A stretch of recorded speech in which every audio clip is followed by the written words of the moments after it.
Saan po yung bahay ninyo nung ipinanganak kayo? Your Honor, hindi ko na po alam. So, saang homeschool provider naka-connect yung teacher ninyo?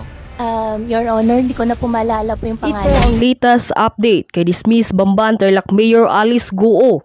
May lead na umano ang Presidential Anti-Organized Crime Commission o PAOK sa kung sino ang mga posibleng tumulong para makapuslit sa bansa si Alice Guo at ang kanyang mga kasama.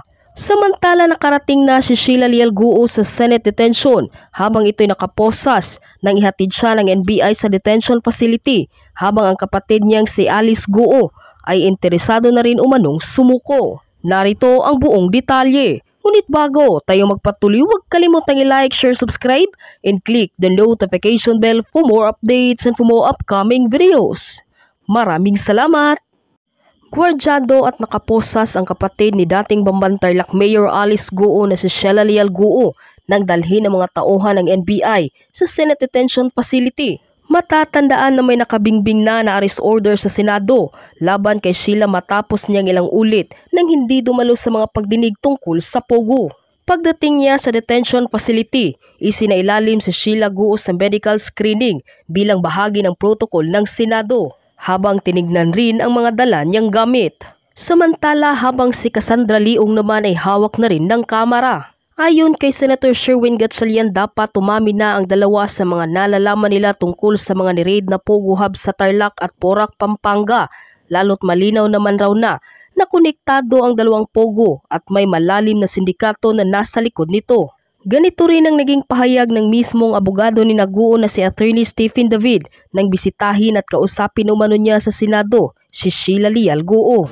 Sinabi ko nga sa kanya makipag-cooperate siya kasi ang katotohanan na magpapalaya sa kanya at naniniwala naman siya sa atin. Ako base doon sa kanya, base doon sa interview namin, ako naman satisfied naman na nagsasabi siya ng totoo. Samantala tukoy na ang mga nasa likod at tumulong para makatakas si Alice Guo dito sa Pilipinas. Panuurin, pakinggang mabuti at kayo na ang bahalang humusga. Sir, una po muna, parang meron kayong impression na parang mukhang itinago ng Bureau of Immigration yung information na nakalabas na pala ng bansa itong sila Alice Guo at ilang pa niyang mga kasama na na-issuehan ng warrant of arrest ng Senate. Pero ayon po kay Immigration Commissioner Tansinco, August 15 nung malaman nila yung information, pero hindi daw sila agad naglabas ng statement dahil kinailangan muna nilang i-verify dahil ayaw naman nila na makuryente. Acceptable po ba sa inyo yung ganong katwiran ng immigration, ng Bureau of Immigration? Kasi kung titignan natin yung time element, tinitignan ko lang yung kalendaryo ko. If I'm not mistaken, binigay si Senator Risa, gumawa siya ng privilege speech ng August 18, no? Monday. So, kung tama yung kanyang sinasabi na August 14, yung August 14, 15. 15. August 14, 15. Bakit umabot pa ng 5 araw bago na verify? Sa ngayon, meron na tayong internet, may cellphone na tayo. At itong mga immigration commissioner sa Asia, magkakakilala yan eh. In fact, galing nga sa kanila yung information, no? Galing sa, if I'm not mistaken, galing sa Malaysia yung information. At kung sana, mabilis nilang verify kasi araw-araw na sa media to at araw-araw rin na fina-follow up ng Senado sa Bureau of Immigration yung kung nasaan si Alice Guo. Sana mabilis rin na verify.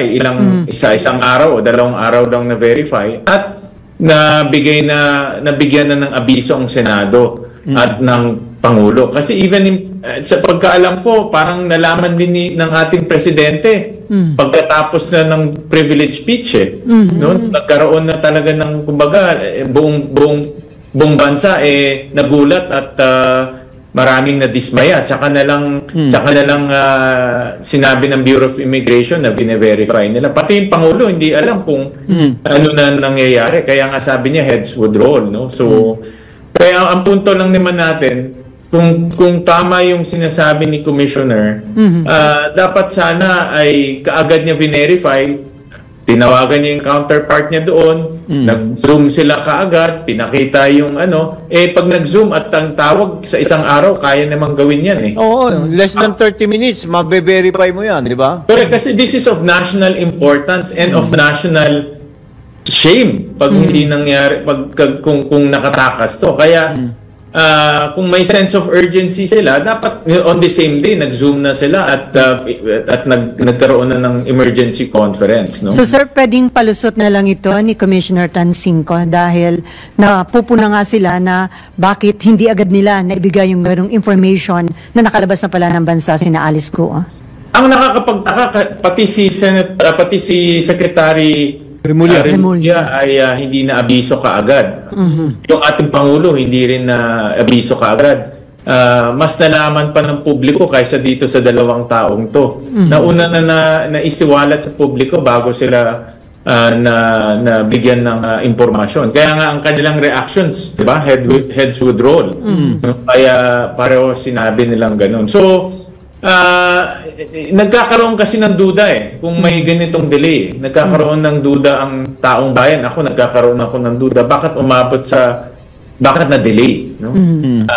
Kasi sa mga ganitong panahon with internet, wala nang dahilan na nade-delay mga ganitong information. Senator, ano bang paliwanag ni partner ni Commissioner Tansingco? Kung tanong una, paano nakalabas? Yan ang misteryo pa hanggang ngayon, Raul. No, hindi natin malaman paano pa nakalabas. Wala pang nakakasagot kung paano nakakalabas. Nag-aeroplano ba? Nag-charter plane ba? Sabi nila, illegal means. So, ibig sabihin, backdoor. So, wala pang nakakaalam kung paano nakalabas. Kaya nga sabi ko, itong mga ahensya naman, may mga intelligence fund. Alam naman nila kung ano yung ginagamit na ruta ng mga human traffickers. Ang pinakamaganda dyan, tanungin nila yung mga assets nila on the ground kung paano nakalabas si Alice Guo sa Pilipinas. Sir, yung kanyang abogado, si Attorney Stephen David, ang sabi niya, nakausap niya si Alice Guo nitong Thursday, pero hindi daw nila napag-usapan yung whereabouts nitong Alice Guo. Do you think so, sir? O bahagi lang talaga ng kanyang trabaho bilang abogado ni Alice Guo na protektahan nito?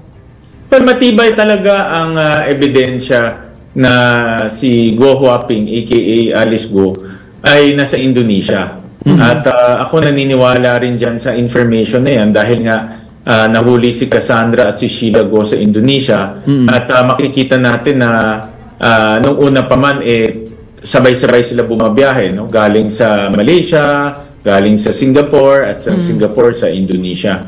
Kaya naniniwala ako na nasa Indonesia si Guo Huaping at naniniwala rin ako na it's only a matter of time na mahuhuli siya dahil lumiliit na yung kanyang mundo At ang Indonesian authorities nakakalat na yung kanilang agents at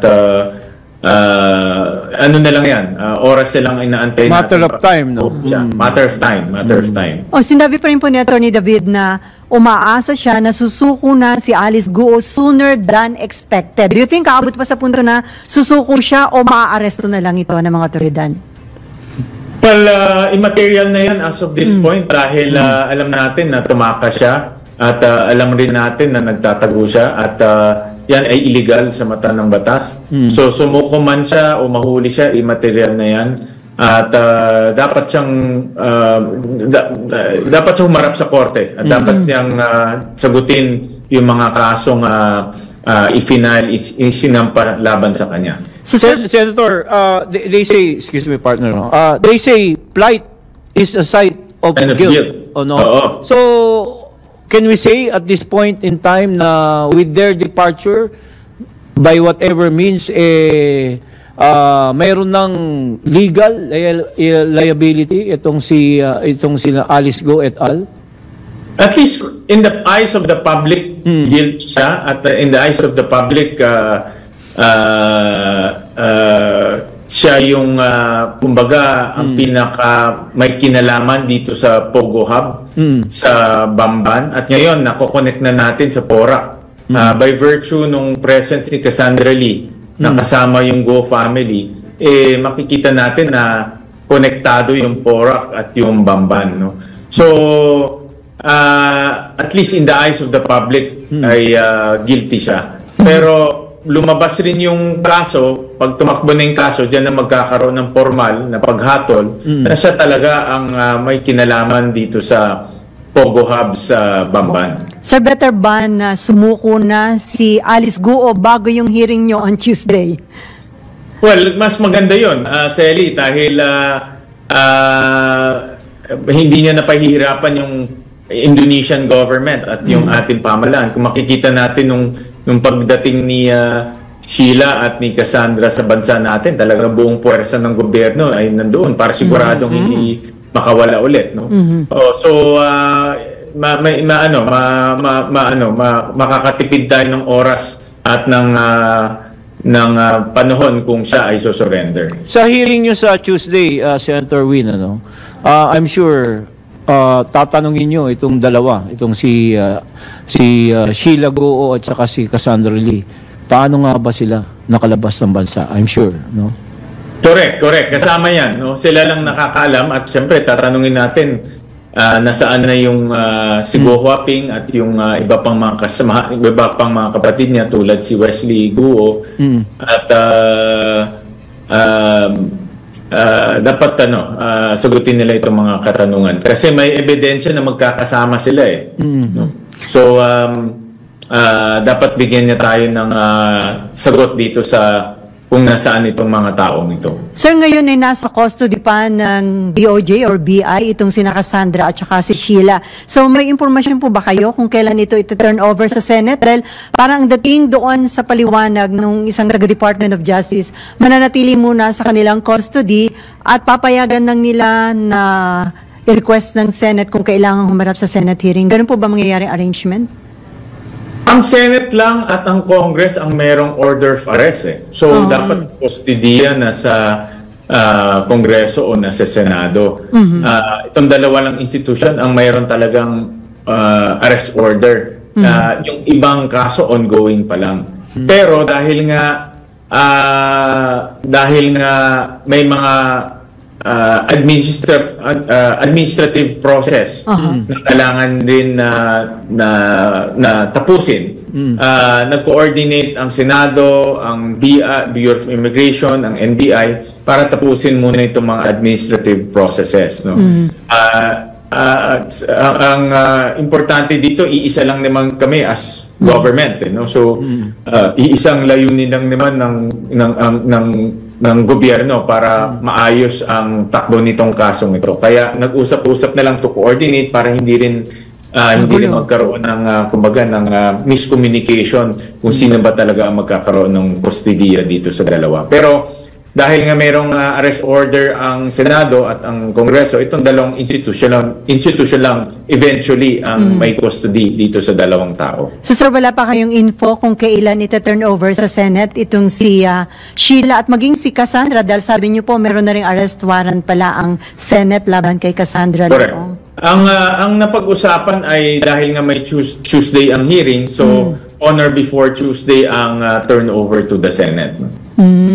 So sorry nga, nabanggit nga ni Raul, so pinaghahandaan nyo na doon sa hearing on Tuesday dahil 3 committee po yung magkakandak ng hearing, di po ba? Ang Committee on Justice, Public Services, and isa pa and Committee on Women. So ito ba, pinaghahandaan nyo na para matagumpay niyong mapakanta itong dalawa tungkol sa paano nga sila lumabas at sino yung tumulong sa kanila? Sana maintindihan itong dalawang to na klarong-klaro na kung ano yung nangyari. Ibig sabihin, ang kaso ay matibay na laban sa kanila. At mas maganda nilang magsabi sila ng totoo at ipaliwanag nila at ilabas nila lahat ng mga nalalaman nila. Dahil una-una, yung Pogo ay tapos na sa ating bansa. Ang gusto lang naman natin ay mahanap itong mga mastermind at panugutin itong mga mastermind. So, maganda sabihin nila yung kanilang nalalaman pagdating sa mga mastermind ditong Pogos. At sabihin na rin nila yung modus operandi dito sa mga fake birth certificates. Dahil, imagine nyo, kagaya ni Sheila na almost dekada na hawak-hawak nitong fake birth certificate niya, na nakakuha siya ng Filipino passport at nakaalis siya ng ating bansa. At yun na nga yung sinasabi natin, buhay pa pala yung kanyang Chinese passport. So, dalawang passport ang hawak-hawak niya at illegal yan pagdating sa ating mga regulasyon at batas. So, kaya hindi malayo yung ibang mga Go family members, dalawa rin yung passport nila eh. No? Hawak nila yung kanilang Chinese passport at mayroon na din sila yung kanilang Filipino passport. Hindi pala allowed na katulad sa if you have a US passport at the same time meron ka ring Philippine passport? Hindi naman sila, Raul, kasi dumaan nung dual citizenship process. Okay. No? Ito iba yung ang ginawa nila, pineke yung kanilang birth certificate kaya sila nakakuha ng Filipino passport. Unlike sa mga iba, yung alam ko yung sinasabi mo, Raul, no? Dual citizenship. Sa Amerika yung dual, i-renounce muna nila yung Filipino nila, kukuha sila ng Amerikano, tapos babalik sila sa Pilipinas para kunin yung kanilang dual citizenship. In the case of, sa kanila, wala, Walang ganun na nangyari. Pero sa tama lang yung sinabi ni Justice Secretary Boying Remulla na wag munang cancelihin ang kanilang pasaporte dahil paano mapoproseso yung pag-uwi sa kanila sa Pilipinas, like kay Alice Goo. Oo. Yan ang, sa pagkaalam ko, procedural na lang yan. Dahil nga, paano naman siya aalis ng Indonesia pag nahuli siya. I think it's just procedural lang yun. At this point in time, Senator Win Gatchalian, after gathering all the details at you have mentioned kanina, medyo mabagal yung investigasyon na sinasagawa ng immigration, pati yung verification. Would you call for the early resignation of Commissioner Tansinko? Premature yan, Raul, dahil dapat natin tignan muna yung facts at imbestigahan ng mabuti at dapat tignan rin yung buong angulo and to give them the benefit of the doubt, no? Dahil at the end of the day, enforcement agency sila at kumbaga mas alam nila yung nangyayari on the ground, no? So masyado maaga pa para sabihin yung ganyan. So sir, on Tuesday, you will try your best na mapakanta itong sina Sheila at Cassandra. Hindi lang po sino yung mastermind, kung hindi sino po yung kanilang mga protector? Marami na kasing Sally, kumbaga marami nang naging angulo. Unang-una, paano sila nakalabas? Sino tumulong sa kanilang pabas? Yan ba ay may tulong ng mga kawani ng gobyerno? O saan silang dumaan? Kahit na dumaan sila sa likod, sino tumulong sa kanila? Pangalawa, yung kanilang birth certificate. Paano nila nakuha yung illegal na birth certificate nila? Sino yung kausap nila? Meron bang sindikato silang nalalaman? Pangatlo, si Sheila ay corporate secretary ng mga korporasyon ng mga Go. Ang corporate secretary, mataas na opisyalis yan ng isang kumpanya. So, ano ba nalalaman niya dito sa mga kumpanyang ito? At sino yung mga nasa likod ng mga kumpanyang ito? So, ito yung mga ganitong mga tanong na nakikita namin dapat itanong para makuha natin yung buong larawan, yung buong picture nitong Pogo Hub. At yun na nga, no, ang objective natin dito ay panugutin yung mga taong nasa likod. Pero sir, meron ba kayong mga natatanggap na mga initial information na gusto nyo na lang na ma-verify tungkol doon sa sino ba yung tumulong, sino yung mastermind, sino yung mga protector? May mga ilan na ho kayong hawak na impormasyon na dito? Meron, Sally, may mga nagte-text at meron din kaming nakausap. Of course, ito kasi lahat unverified, no? So, mahirap rin, mahirap gamitin. At so, pero meron din kaming mga ganyan nakukuha. At ngayon po, may sinasabi ang PAOK na talagang criminal syndicate ang nagpapatakbo doon daw ho sa mga ni-raid na Banban, Tarlac at Porac, Pampanga na mga Pogo. Criminal syndicate. Yeah, sigurado tayo dyan. At ang tanong, kasali ba si Go Huaping at ang kanyang pamilya dyan sa criminal syndicate? Sa akin palagay, kasali siya eh. No? So, sindikato to. So, ibig sabihin, hindi lang isang tao o dalawa. Pwede mas maraming tao at tingin ko kasali siya. Dahil kung hindi naman siya kasali, unang-una, hindi siya aalis ng ganyan na biglaan magtatago. At pangalawa, makikita natin sa papeles yung kanyang yung kanyang papel, no? Na ginampanan para mabuo to. Kung walang go Huaping, hindi mabubuo to eh. Ganun kasimple lang, no? So siya talaga ang nagbigay daan para mabuo lahat to. So di ba doon sa initial info, lumabas sila Alice patungo ng Sabah, Malaysia, and then from there pumunta ng Singapore, doon niya minit yung kanyang magulang. So lumalabas ba na Barko, sinakyan? yun ang hindi pa alam. So Yun ang hindi alam eh. Kasi parang doon sa mga reports na nakita ko, galing siyang Indonesia, Denpasar. Denpasar is Bali. Bali yan. Denpasar, oo. So ang tanong ngayon, paano siya nakapunta sa Denpasar galing ng Pilipinas? Manila, oo. Baka may possibility rin na mas maaga pa siyang umalis. Diba? Kasi from Denpasar to Malaysia, it's July 18. Pero hindi natin alam, baka mas maaga pa ang pag-alis niya sa Pilipinas. Dahil yung huling hearing natin, May 22 eh. Nandiyan pa siya eh, nung huling hearing. So from May 22 to July 18, nasaan siya? No? Pero sir, meron bang may info ba na may tumutulong sa kanya from Singapore? Naalala ko, di ba, doon may nahuli ng mga Singaporean involved sa friend, money laundering. Correct. Di ba? Kasi may malaking sindikatong money laundering sa Singapore at isa actually nakita na natin yung dalawang yun nasa dokumento ng Baufulan.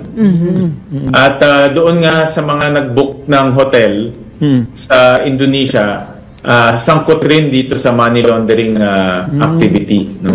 So makikita mo na nagtutulungan sila sa isa't isa eh. No? Hindi lang sila magkanegosyo, tinutulungan nila itong Go family na makatakas. Ganyan talagang operation nitong mga money launderers at transnational criminals, no?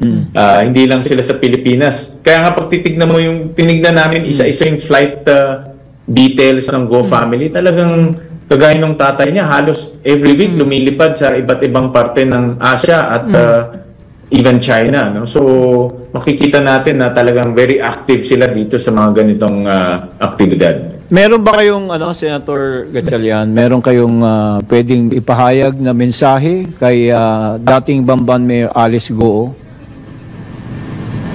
Sumuko na. Para sa akin, sumuko na siya dahil ano na lang to, a matter of time at mahuhuli rin siya. Hindi lang puwersa ng Pilipinas ang naghahabol sa kanya, kundi puwersa na rin ng Indonesia ang naghahabol sa kanya. So, mahirap. At kahit na lumipat siya sa Malaysia, puwersa rin ng Malaysia ang hahabol sa kanya. So, sa ganitong punto, mapakahirap na siyang gumalaw, no? At mas maganda pang mag-surrender na siya at sabihin niya ng nalalaman niya. Especially yung mga tumulong sa kanyang makatakas at mabuo itong Bamban Pogo Hub. So sir, sa tingin niyo, worth it kahit na nagkaroon kayo ng death threats? Kasi kayo nag-umpisa nito na nagsabing si sir, oo. So kayo ang nagbulgar tungkol nga dito kay Alice Goo, involvement niya dito sa illegal Pogo. So worth it sir, dahil sa tingin ninyo mukhang may magandang kahihinatnan, may ma-resolve lahat ng problemang dinulot nila sa ating bansa at mapapanagot yung mga dapat managot. Isali, importante makulong managot, makulong. Nagpapasalamat tayo sa mga enforcement agency sa kanilang raid. Nagpapasalamat tayo sa mga kasamahan natin sa Senado dito sa investigasyon, pero importante may makulong Yun ngayon ang layunin at para sa akin yan talaga ang pinakapunot dulo nitong investigasyon. Pero may bagong nangyari ngayon. Selly, maraming fake news na lumalabas. Laban sa akin, laban kay Senator Risa. Nakita ko yung kanyang post. So meron talagang nag-ooperate, no, dito sa mga taong kumakalaban sa Pogo. At hanggat ngayon ay gumagastos sila. Kanina lang pinadala sa akin ng mga constituents namin from Valenzuela itong mga fake news na kinakalat, no. So ang panawagan ko lang sa mga kababayan natin na wag magpalin lang sa mga fake news na lumalabas dahil yan naman ang ginagamit nila ngayon. Sir, ihabol ko na lang kasi isa rin malaking development ngayon yung sinalakay ulit, nag-attempt ulit yung PNP sa Davao, yung warrant of arrest laban kay Pastor Apollo Kibuloy parang doon na yata about 2,000 na mga PNP at meron bang sinasabi na may isa daw na namatay na miyembro dahil nga daw sa heart attack. So, kung concern ba ni Pastor Kibuloy yung kanya mga miyembro, better na talagang sumuko na rin po siya. Dapat actually, itong mga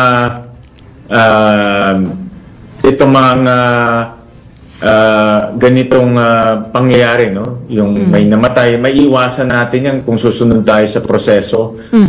Ay proseso ng batas, proseso na sinusunod kahit sino man, mayaman, mahirap, at dapat sundan na lang ang proseso dahil meron naman siyang panahon para ipaglaban yung kanyang sarili sa korte. Una sinasabi niya, wag nang pumunta ng Senado dahil parang wala namang pupuntahan yun o na-prejudge na siya. Pero ito, korte na ito ang nag-issue ng warrant of arrest. Hindi na ito Senado. Formal na korte ito na magkakaroon siya ng pagkakataon na sagutin yung mga paratang sa kanya at wag nating sumunod na lang sa proseso dahil maraming masasaktan kung ganyan ang mangyayari. At sana wag itong humantong sa pagtaas ng emotion, tension at magkagulo pa, di ba? Sumuko na lang. Sumuko na lang dahil like you said, no, in korte na ito Di ba? Yan naman sinasabi ng maraming akusado na bigyan sila pagkakataon managot sa korte at ito na 'yon, no? At ito na yung pagkakataon nila na sumagot at ipaliwanag nila ng formal yung kanilang mga